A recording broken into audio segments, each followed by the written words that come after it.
l'invité de la matinale. KTO Radio. On prend des nouvelles de l'Odyssée Med 2025, le Bel Espoir. Vous savez, ce navire 3 mois qui sillonne la Méditerranée jusqu'en octobre prochain avec à son bord des jeunes issus de toutes les cultures et les nationalités méditerranéennes. Un projet qui s'inscrit dans l'esprit des rencontres méditerranéennes initiées par le pape François en 2020. Le navire et ses 25 jeunes à bord viennent de terminer leur 4e étape il y a 2 semaines. Prochain départ et changement d'équipage depuis Istanbul en Turquie. C'est ce samedi aujourd'hui. Notre invité ce matin a coordonné l'étape numéro 4, Charles de Castelnau. Bonjour. Bonjour Maxence. Merci d'être avec nous sur KTO Radio. Alors, donnez-nous des nouvelles. Comment se passe l'aventure pour l'instant ? L'aventure se passe remarquablement bien. Comme vous le dites, nous en sommes à la 4e étape et la 5e va débuter aujourd'hui à Istanbul. Pour le moment, toutes se sont bien déroulées avec toujours quelques difficultés ponctuelles et une difficulté plus importante que nous avons rencontrée sur notre étape. Je pense qu'on va y revenir. Oui.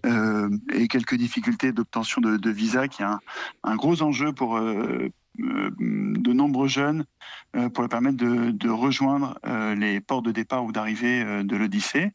Mais en dehors de cela, tout fonctionne très très bien. On va effectivement revenir sur l'étape numéro 4 qui a malheureusement dû être avortée, mais de façon plus globale, Charles de Castelnau, rappelez-nous en quelques mots l'ambition de cette épopée Bel Espoir Med 2025. Alors peut-être, comme vous l'avez dit, rappeler dans quel cadre est-ce qu'elle s'inscrit. Elle s'inscrit, cette épopée, cette odyssée, dans le processus méditerranéen qui a débuté en 2020 par les rencontres de Bari en Italie, puis de Florence en 2022.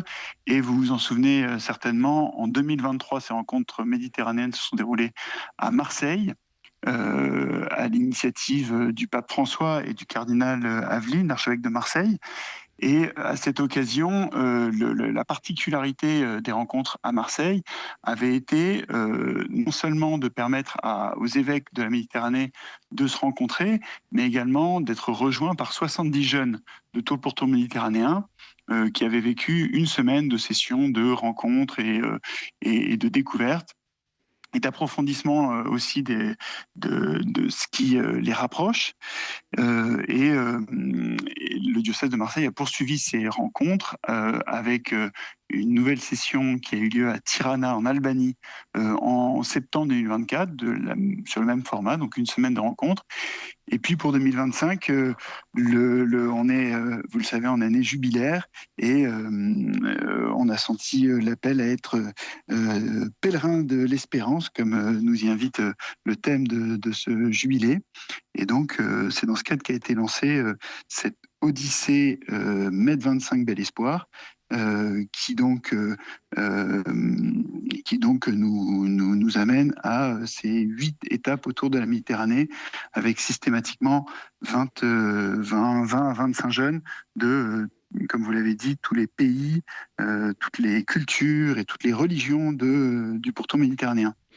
Et donc pour l'instant, l'Odyssée Med 2025 est passée par l'Espagne, le Maroc, la Tunisie ou encore Chypre. Quel retour d'expérience ont-ils livré ces jeunes pour l'instant, cette centaine de jeunes qui a navigué sur le Bel Espoir ? Chacun est invité à nous livrer un témoignage de ce qu'il a vécu, et donc on est progressivement en train de les recueillir et tous seront collectés dans un livre blanc qui conclura l'ensemble de l'Odyssée. Pour le moment, c'est des témoignages assez divers, mais tous très forts, qui témoignent de la force de la rencontre. On a des jeunes qui sont vraiment déplacés dans leur certitude, quelle que soit leur origine. Ils font l'expérience de cette rencontre et du dialogue avec des jeunes d'autres nationalités, d'autres cultures. Voilà, une rencontre qui rompt beaucoup des préjugés et qui nourrit une réelle fraternité méditerranéenne. Et la vie à bord n'est-elle pas trop éprouvante? Car ces jeunes naviguent aussi pendant plusieurs jours entre deux points d'étape, deux pays. Souvent, c'est aussi un défi de vivre sur un bateau qui navigue. Ah oui, c'est un vrai défi parce que mettre des jeunes de différentes nationalités ou religions ensemble, c'est déjà un défi. Mais alors les mettre sur un bateau de 30 mètres duquel ils ne peuvent pas sortir si il se passe quoi que ce soit, c'est un défi encore plus grand. Mais qui fonctionne très très bien. Alors on est beaucoup aidé par la pédagogie de l'AJD. L'AJD, c'est cette association qui est propriétaire du bateau, qui a été fondée dans les années 60 par le père Jaouen en Bretagne et qui œuvre depuis les années 60 à l'insertion de jeunes en difficulté par la navigation et par un chantier naval. Et donc ils ont voilà 60 ans d'expérience avec une vraie pédagogie à bord autour notamment des services autour du bateau. Donc la préparation, enfin l'entretien du bateau, la préparation des repas et puis la navigation bien sûr. Hmm.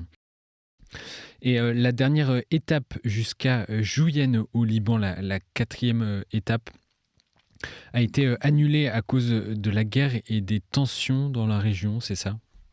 Alors, elle a été modifiée. Elle a été modifiée. Cette dernière étape à laquelle donc j'ai participé avec 34 personnes à bord, dont 22 jeunes qui venaient de tous les pays de la Méditerranée, de 14 pays pour être tout à fait précis. Elle a été quelque peu modifiée puisque chaque étape en fait part d'une ville dans laquelle est organisé un colloque. Donc un colloque fait de rencontres, de visites, de conférences. Et ce colloque, pour ce qui nous concerne, était organisé à Chypre, et donc essentiellement à Jounieh, un petit peu aussi à Larnaca et à Limassol. Un colloque qui était organisé par une équipe locale, donc en l'occurrence le diocèse de Nicosie. Et puis ensuite, les jeunes naviguent vers une ville d'arrivée dans laquelle est organisé un festival. Et effectivement, ce festival devait être organisé à Jounieh, au Liban, et à Beyrouth, où de la même façon, le diocèse s'était mobilisé pour organiser un très beau programme. Et donc, nous avons quitté Chypre alors que nous étions au courant des tensions qui montaient dans la région entre Israël et l'Iran, mais sans que la guerre ait été déclarée. Et nous avons découvert en réussissant à établir une connexion à l'approche du Liban que la guerre avait été déclarée et qu'il était trop risqué de rejoindre le Liban à un moment où nous ne savions pas encore Hmm. quelle tournure allaient prendre les événements. Et comment avez-vous abordé ce rapport à la paix qui est aussi l'un des points centraux de cette odyssée, alors que la rive orientale de la Méditerranée et des peuples se déchirent? Eh ben, ça a été pour tous d'abord une stupéfaction et puis un petit peu aussi une colère parce que beaucoup espéraient rejoindre le Liban. Mais voilà, il y a quelque chose d'un petit peu étonnant, d'un petit peu mystérieux qui s'est passé puisque on est une petite coque de noix sur les sur les rives de la Méditerranée, sur les vagues des événements. Et malgré cela, malgré tout ce que l'on vivait, eh ben, on a été un petit peu emporté par le flot des événements. Euh, voilà, pour les jeunes, je pense qu'il va encore falloir un petit peu de temps pour bien analyser, pour bien comprendre ce qui s'est passé. C'est difficile de vous répondre comme ça sur la manière dont chacun l'a vécu, mais voilà, c'est sûr que ça a été une immense déception pour tous de ne pas pouvoir rejoindre le Liban. À Chypre, néanmoins, ces jeunes ont aussi vécu la Pentecôte tous ensemble. Comment cela s'est-il passé? On a vécu un magnifique programme ce week-end-là à Chypre, avec pas mal de choses, mais effectivement notamment la célébration de la Pentecôte le dimanche. Et donc il y a certains jeunes sont allés à la cathédrale de Nicosie en présence de l'évêque, monseigneur Bruno Variano, qui célébrait la Pentecôte. Et un autre groupe dont je faisais partie s'est rendu dans la partie nord de Nicosie, parce que Nicosie, c'est la dernière capitale d'Europe qui est divisée en deux, entre une partie nord que les Chypriotes disent occupée et la partie sud.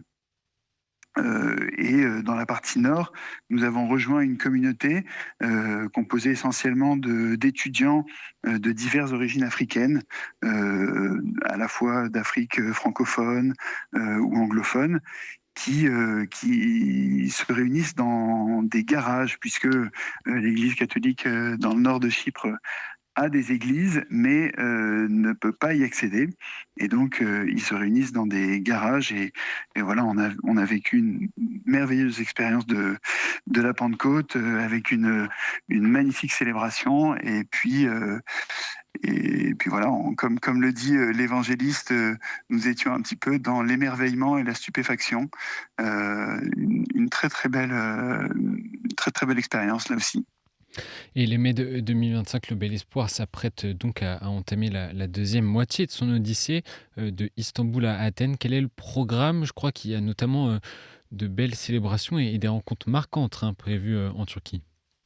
Tout à fait, tout à fait. Donc ça commence aujourd'hui même, le 5 juillet, par un programme qui va donc durer 3 jours à Istanbul.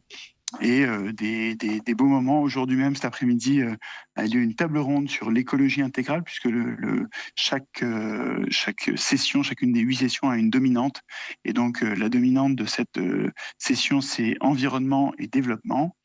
Et donc, une table ronde cet après-midi. Ce soir, une célébration à la cathédrale arménienne. Et puis, demain matin, les jeunes assisteront à l'office orthodoxe à la cathédrale patriarcal Saint-Georges au Fanard, qui sera suivi d'une rencontre avec le patriarche œcuménique Bartholomé. Et puis voilà, la journée se poursuivra avec une visite à la mosquée Souleymaniye, et puis d'autres événements, mais je ne vais pas vous rentrer dans les détails. Vous pouvez trouver tout ça sur le site internet med25belespoir.org. Mais j'allais le donner justement, Charles de Castelnau. Merci de m'avoir devancé à suivre donc cette odyssée qui se terminera donc en octobre prochain à Marseille. Merci d'avoir été avec nous ce matin. Et merci à vous. Très bonne journée.